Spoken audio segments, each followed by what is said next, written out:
നമസ്കാരം, Aroor vision news ചാനലിലേക്ക് സ്വാഗതം. വിദ്യാരംഗം സർഗോത്സവം സമാപിച്ചു.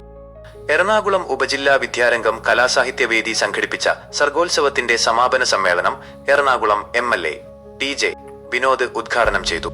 Ernakulam Sreerudravilasam UP school manager NT Saralakumari അധ്യക്ഷത വഹിച്ചു. എറണാകുളം ഉപജില്ലാ വിദ്യാഭ്യാസ ഓഫീസർ DF ജോസഫ്, വിദ്യാരംഗം കലാസാഹിത്യവേദി ജില്ലാ coordinator A Simla Kasim, Ernakulam Karayogam general secretary P Ramachandran, Sreerudravilasam school headmistress TP Sindhu, ഉപജില്ലാ കോർഡിനേറ്റർ KS ഷെമി, ജില്ലാ ജോയിന്റ് കോഓർഡിനേറ്റർ CR പ്രജീഷ്, നാടൻപാട്ട് കലാകാരൻ ഷാൻകുമാർ, കലാധ്യാപകൻ PM സുബൈർ എന്നിവർ സംസാരിച്ചു. ഹൈസ്കൂൾ വിഭാഗത്തിൽ എറണാകുളം സെന്റ് തെരേസാസ് ഹൈസ്കൂളും അപ്പർ പ്രൈമറി വിഭാഗത്തിൽ സെന്റ് ആന്റണീസ് കച്ചേരിപ്പടിയും ഓവറോൾ ട്രോഫി നേടി.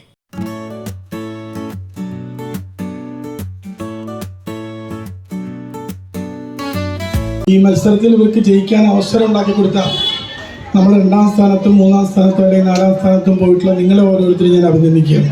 മത്സരത്തിൽ വിജയിച്ചവരെ പോലെ തന്നെ 100% ഈ മത്സരത്തിന് കൊഴുപ്പ് കൂടി എല്ലാവർക്കും എൻ്റെ വിനീതമായ നമസ്കാരവും അതോടൊപ്പം എല്ലാ അഭിനന്ദനങ്ങളും രേഖപ്പെടുത്തുന്നു. നന്ദി.